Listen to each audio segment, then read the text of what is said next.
ETV YouTube channels లో మీ వ్యాపార ప్రకటనల కోసం ఈ నంబర్కి కాల్ చేయండి. మీరొక విషయం అబ్జర్వ్ చేయండి. మా అబ్బాయి మీ తమ్ముణ్ణి కొట్టిన దెబ్బలు మీ తమ్ముణ్ణి చావు బ్రతుకుల వరకు తీసుకెళ్లలేదు. ఆ ఆటలో ఓడించేంతవరకే వాళ్ళిద్దరూ ఆడారు.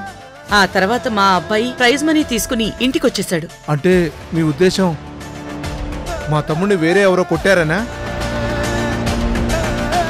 ఉద్దేశం కాదు, అదే నిజం. కానీ అదే నిజమని మీకెలా తెలుసు? ఈ వీడియో ఎవరైతే షూట్ చేశారో ఆ కుర్రాడే చెప్పాడు.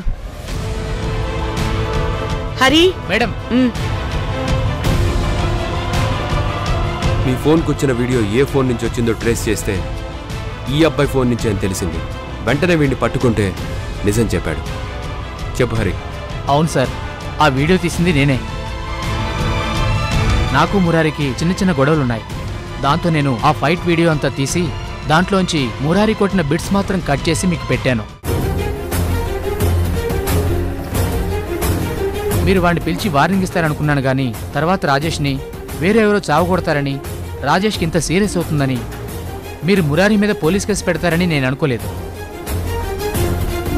ఇప్పుడు చెప్పండి, మురారి పర్సనల్ లైఫ్ ని కించపరుస్తూ మాట్లాడటం మీ తమ్ముడి తప్ప, మురారి తప్ప? మీ తమ్ముణ్ణి ఎవరో పగతో చావగొట్టడం మా అబ్బాయి తప్ప, మీ గతంలో జరిగిన తప్పుల ఫలితమా? అమ్మా, నన్ను క్షమించండమ్మా.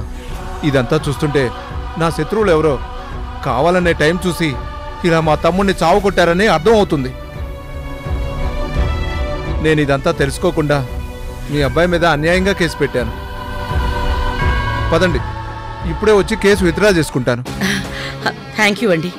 రండి. రే హరి, ఇక్కడ చూసుకో, నేను వెళ్ళొస్తాను. పదండి.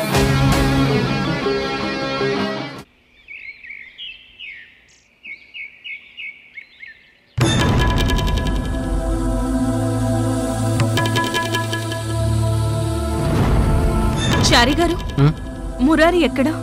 అదిగో ఆ లాకప్లో ఉన్నారు. లోకప్లో ఎందుకు పెట్టారు? తను ఏ నేరం చేశాడని లోకప్లో పెట్టారు? అమ్మా, ద్వారకా సార్ ఏం చేసినా తన తమ్ముడి మేలు కోరే చేస్తాడు. మీ సార్ ఎక్కడా? ఆయన లేరమ్మా. వాళ్ళ అమ్మగారు వస్తే ఆవిడని తీసుకుని బయటికి వెళ్ళారు. ఓ, నక్షత్ర సార్ లేరంట.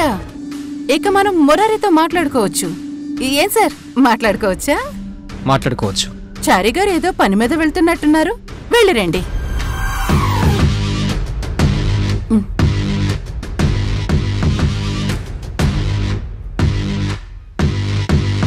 మురారి, నక్షత్ర, నక్షత్ర, మురారి, నక్షత్ర,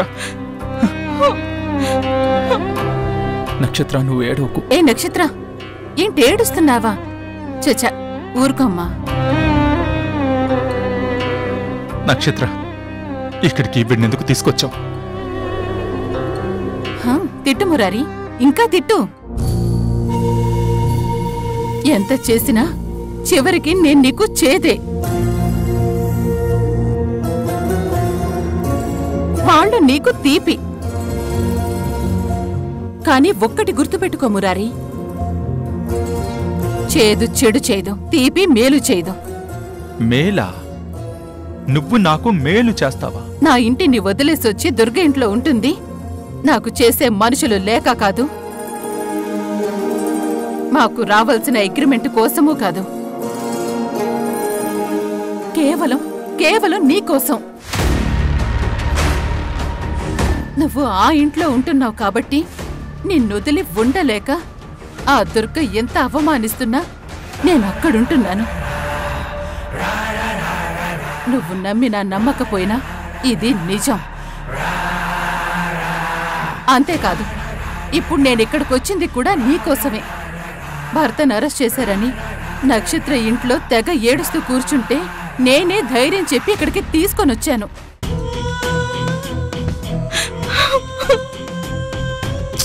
నక్షత్ర, ఇటు చూడు. ఏడవకు. నిన్ను అరెస్ట్ చేసి సెల్లో ఉంచడం ఏంటి మురారి? ఎందుకు అంటావేంటి? అరెస్ట్ చేయకపోతే వాళ్ళ కోరికలు తీరు కదా. నువ్వు ఆవిని కోపంగా చూడకు మురారి. ఆవిడ అంటుంది అత్తయ్య గారిని కాదు, ఆ మొగుడు పిల్లల గురించి, ద్వారక బావ అవంతిల గురించి. నిన్నసలు ఇప్పుడే ఎందుకు అరెస్ట్ చేయాలి? ఖచ్చితంగా మదర్స్ డే చేసే ఈ రోజే ఎందుకు అరెస్ట్ చేయాలి? రేపు ఎల్లుండి ఎప్పుడైనా అరెస్ట్ చేయొచ్చు కదా. అసలు అరెస్ట్ చెయ్యాలని అనుకోవడం ఎందుకు నక్షత్ర? ఎంతమంది నేరస్తులు, రౌడీ షీటర్లు, జేబులు కొట్టేవాళ్లు, చైన్లు లాక్కెళ్లేవాళ్లు బయట తిరగట్లేదు? వాళ్ళంతా రోజు నేరాలు చేస్తూనే ఉంటారు. మరి వాళ్ళెవ్వరిని తీసుకొచ్చి లోపలేయట్లేదే?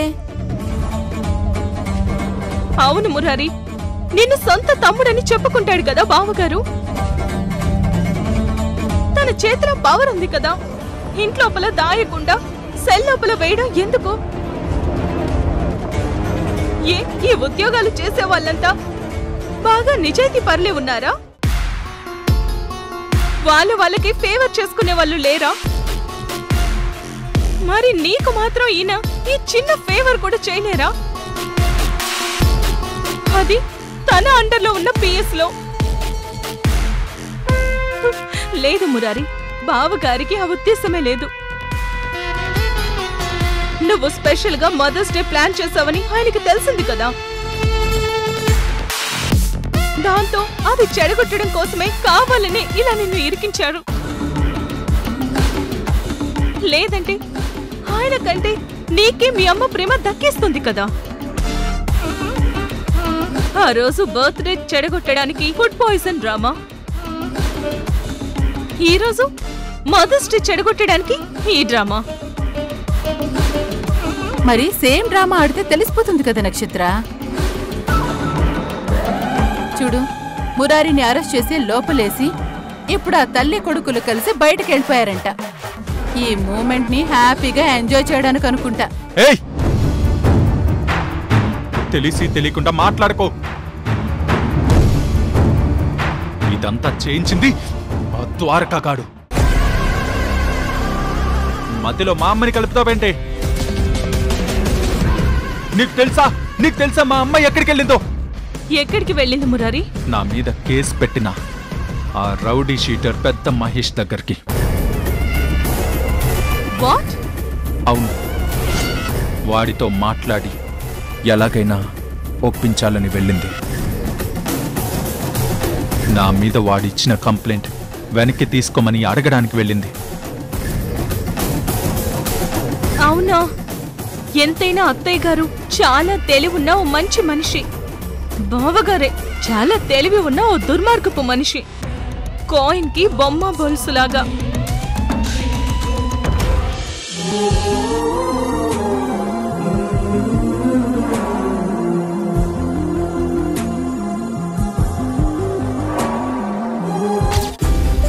ఇదిగో, ఇది నీకోసం.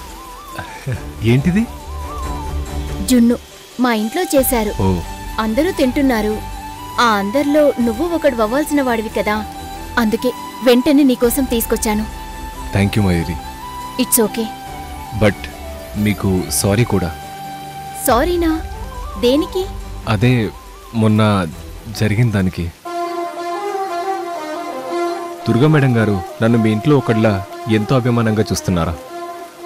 నువ్వు ఒంటరిగా నా రూమ్కి వస్తుంటే అందుకు వాళ్ళు ఒప్పుకుంటున్నారంటే వాళ్ళకి నా మీద ఎంత నమ్మకం ఉంటే అలా పంపిస్తారో. కానీ నేను ఆ నమ్మకాన్ని పాడు చేసేలా బిహేవ్ చేశాను. అలా అయితే నేను కూడా మా అత్తయ్యకి సారీ చెప్పాలి. ఎందుకంటే మొన్న జరిగిన దాంట్లో నా తప్పు కూడా ఉంది. అది తలుచుకుంటే నా మీద నాకే కోపం వస్తుంది. అత్తయ్య పెంపకంలో పెరిగిన నేనేనా ఇలా చేసింది అని చాలా గిల్టీగా అనిపించింది.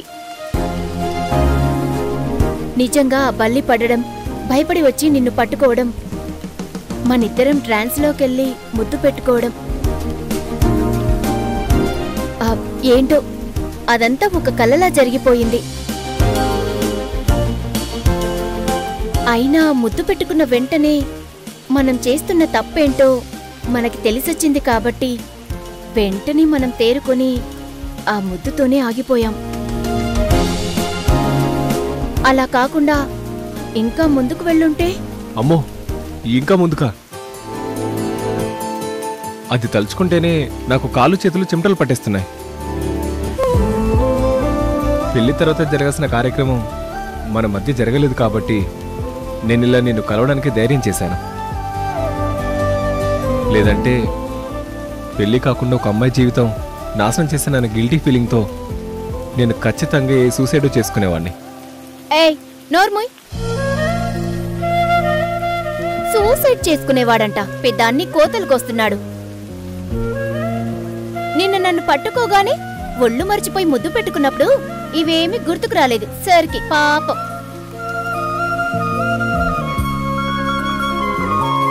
నేనేంటి, నువ్వు కూడా అంతా మర్చిపోయావు కదా. అయినా నువ్వేంటి, ఏ అమ్మాయి అయినా అలా భయపడొచ్చి నిన్ను పట్టుకుంటే ముద్దు పెట్టేసుకుంటావా? ఏ అమ్మాయికైనా ఎందుకు పెడతాను? అంటే నాకు మాత్రమే ముద్దు పెడతావా? నా మీద ఏ హక్కుందని ముద్దు పెడతావు? లవ్ ఉంది కాబట్టే హక్కు వచ్చింది.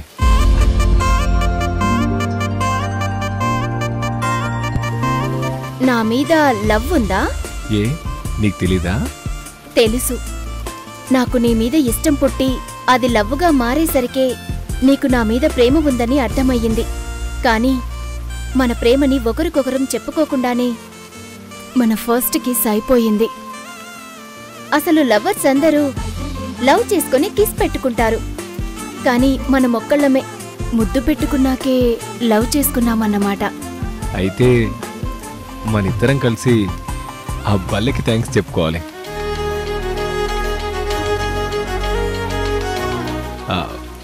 మయూరి, నేనొకటి అడగాలి. ఏంటది? నువ్విచ్చిన ఈ జున్ను స్వీట్గా ఉంటుందా? ఉంటుందిగా. మొన్న నేనిచ్చిన ముద్దు కంటే స్వీట్గా ఉంటుందా? అది మరిద్దరం ఎలాగో లవర్స్ అయిపోయాం కదా, కాబట్టి నాకు ఈ జున్నొద్దు, ఆ స్వీటే కావాలనిపిస్తుంది. ఆ స్వీట్ కావాలనిపిస్తుందా నిన్ను?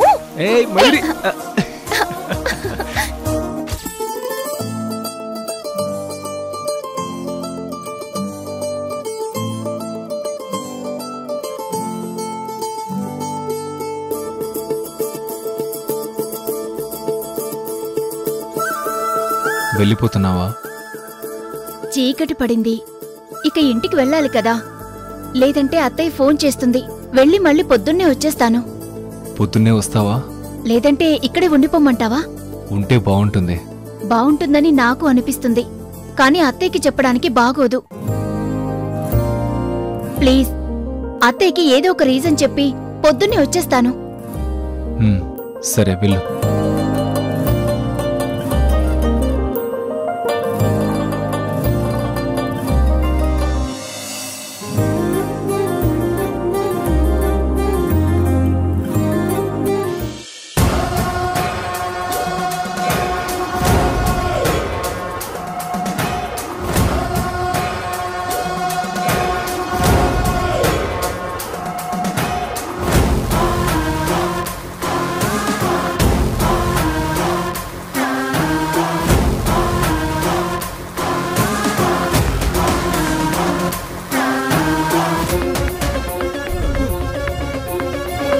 చారి గారు, తమ్ముడిని రిలీజ్ చేయండి.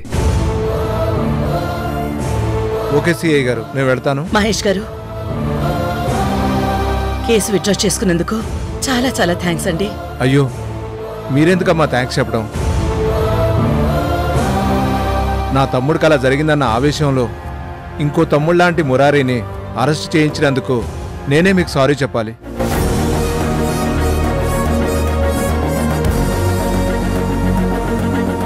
జరిగిందంతా నాకు క్లియర్గా చెప్పినందుకు మీకే థ్యాంక్స్ చెప్పాలి. నేను రౌడీ షీటర్నే కానీ చెడ్డ పనులు చేసే రౌడీ షీటర్ని కాదు. మాది జనతా గ్యారేజ్ రౌడీయిజం. మీకు ఎప్పుడైనా ఏ అవసరం వచ్చినా మాకొక్క ఫోన్ చేయండి, నేను వచ్చి మీ పని చేసి పెడతాను. అలాగేనండి, థ్యాంక్ యూ. వెళ్ళొస్తానమ్మా. మంచిదండి. చారి గారు, రిలీజ్ చేయండి. అలాగే సార్.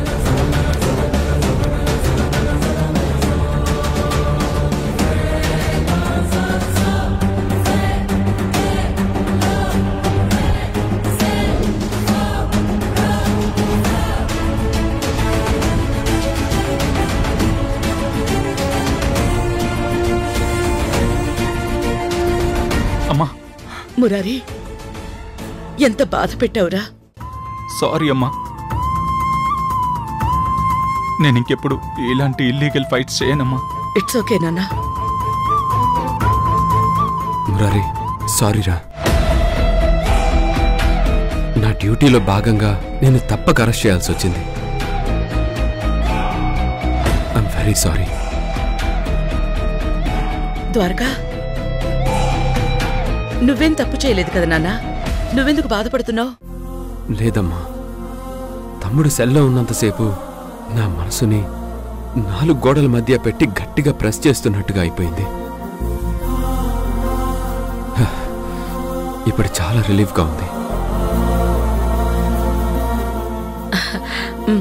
సరే, ఇంకింటికి వెళ్దావా? చారి, వస్తాం. పదండి.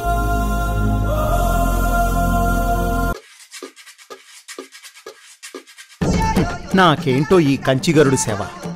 మా కోడలికిచ్చిన మాట కోసం నేను ఈ సువర్ణకి సేవకుడిగా మారిపోయాను. ఏంటో, నేనే భోజనం పెట్టివ్వాలి, నేనే మందులివ్వాలి, ఆఖరికి ఈ జ్యూస్ కూడా నేనే తెచ్చివ్వాలి. నేను లేకపోతే సువర్ణ ఒక్క పని కూడా సొంతంగా చేసుకోలేదు. ఇదేంటి, నేను వెళ్ళేటప్పుడు డోర్ క్లోజ్ చేయలేదు, మరి ఇప్పుడు ఎలా క్లోజ్ అయింది? ఇప్పుడు ఎవరూ రాలేదే.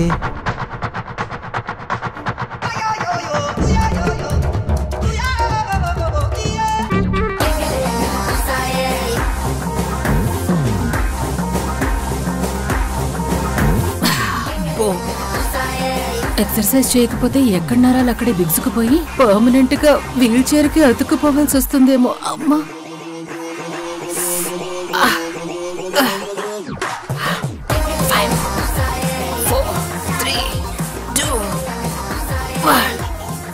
అమ్మో అమ్మో అమ్మో, ఎంత మోసం, ఎంత ద్రోహం, ఎంత అన్యాయం.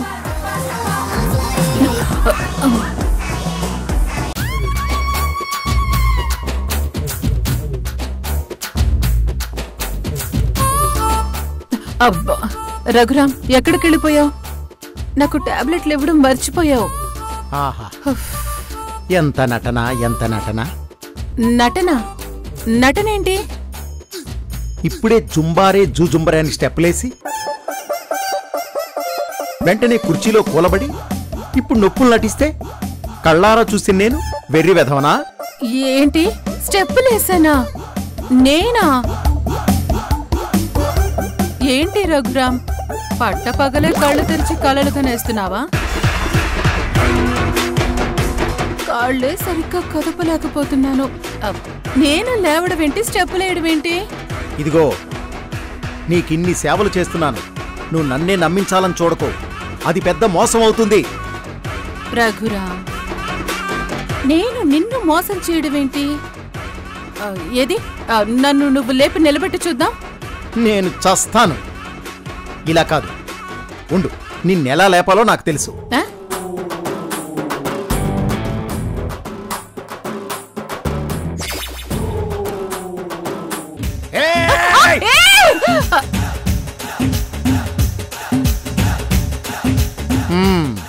ఇప్పుడు చెప్పు, నీ కాళ్ళు ఎప్పటి నుంచి పనిచేస్తున్నాయి? కొన్ని రోజుల నుంచే. అయితే కొన్ని రోజులుగా నీ ముందు వెర్రివాళ్లా నిలబడి నీకు సేవలు చేస్తున్నానన్నమాట. అది కాదు రఘురామ్. నువ్వు దుర్గని మాత్రమే కాదు, నన్ను కూడా మోసం చేశావన్నమాట. మరి మోసం చేయకపోతే నీ ముందు నిలబడి అటు ఇటు తిరుగుతూ దుర్గ ముందు మాత్రం వీల్ చైర్లో ఉంటే నీ నోటి దురద ఆగుతుందా?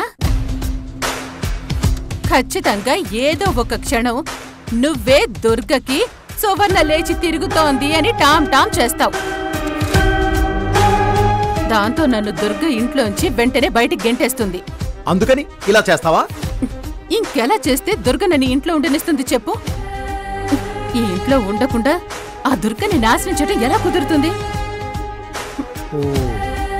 అందుకే నేను ఈ డ్రామాని కంటిన్యూ చేస్తున్నాను. నేను వీల్ చైర్లో ఉన్నంతకాలమే దుర్గ నన్ను ఈ ఇంట్లో ఉంచుతుందని నువ్వు బాగా గుర్తు పెట్టుకో రఘురామ్. నువ్వెటు దుర్గ మీద ఎంత కోపమున్నా దుర్గకి ఎదురెళ్లే ధైర్యం చేయలేవు. నేను దేనికైనా తెగిస్తాను. ఇదిగో నేను నక్షత్రాన్ని తీసుకుని పోలీస్ స్టేషన్ కూడా వెళ్ళాను తెలుసా.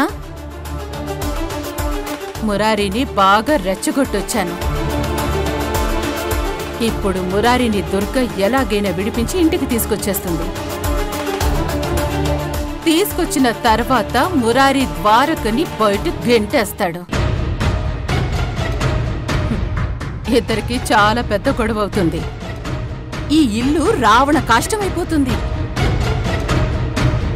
ఆ తర్వాత దుర్గవంతు వస్తుంది. ఇవన్నీ చూడ్డానికి నాకు కాళ్ళు వచ్చేసినా ఎంతో కష్టపడి ఇదిగో ఈ వీల్ చైర్లో ఉంటున్నాను. అర్థమైందా? నేను నార్మల్గా అయిపోయానని జుంబాలేసేస్తున్నానని దుర్గ దగ్గర పొరపాటున నోరు జారేవనుకో, తర్వాత నీతో స్ట్రిట్ చేయిస్తాను. వద్దులే తల్లి, కర్మకాలి ఇన్ని కొప్పుల మధ్య ఇరుక్కుపోయాను. ఇంకేం చేస్తాను? అన్నీ మూసుకొని కూర్చుంటా. బెటర్.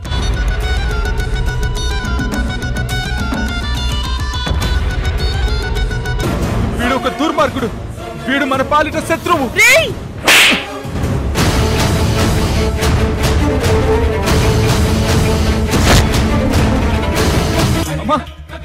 రే, నీకు పిచ్చి పట్టిందిరా. నీ బ్రెయిన్ పాడైపోయింది. నీ అన్ననే అనుమానిస్తున్నావా, అవమానిస్తున్నావా? వీడి నీ కోసం ఎంత తాపత్రయపడుతున్నాడో అసలు తెలుసా నీకు?